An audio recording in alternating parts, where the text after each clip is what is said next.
జై శ్రీరామ్.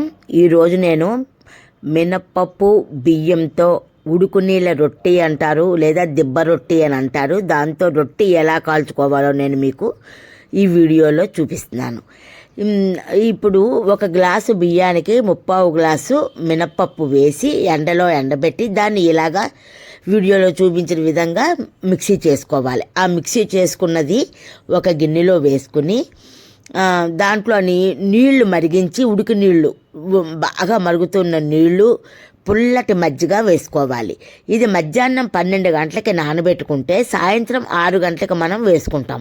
చూస్తున్నారా, ఆ మరుగుతున్న నీళ్లు ఇందులో వేసాం. అది పిండి ములిగేటంత వరకు వేసి దాన్ని కలిపితే ఇది నానుతుందనమాట. మధ్యాహ్నం 12 గంటలకు నానబెడితే సాయంత్రం 6 గంటలకల్లా మనకి ఇది నానుతుంది. ఇంకా అంతకన్నా ఎక్కువ నానిపోతే పులుపు ఎక్కువైపోతుంది అనమాట. ఇప్పుడు ఇలాగ దీన్ని కలిపేసి మనం మూత పెట్టేసుకుందాం. మూత పెట్టి పక్కన పెట్టుకుని సాయంత్రం 5:30 ఆ టైంలో మనం దీన్ని అల్లం, పచ్చిమిరపకాయలు, మళ్ళీ కొంచెం జీలకర్ర ఇందాక వేసాము, బియ్యం ఆడినప్పుడు వేసాము. మళ్ళీ జీలకర్ర, పచ్చిమిరపకాయలు, అల్లము, ఇంగువ అన్నీ తొక్క తీసి పెట్టుకున్నది అవన్నీ కలిపి మిక్సీ చేసుకుంటాము.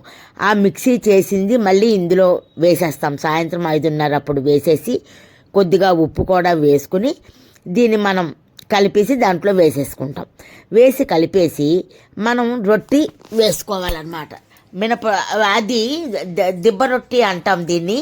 కొంచెం నూనె కొంచెం ఎక్కువగా వేసుకుని దీంట్లో ఆ రొట్టె పిండి వేసేసి దాన్ని మనం సరిసమానంగా సర్దేసి దాని మీద మనం కంచంలో నీళ్లు పోసి దాని మీద మూత పెట్టాలి. పూర్వకాలం అయితే విస్తరాకు తడిపి ఆ విస్తరాకు మీద బొగ్గులు వేసి, అంటే నిప్పులు వేసి పెట్టేవారు అనమాట.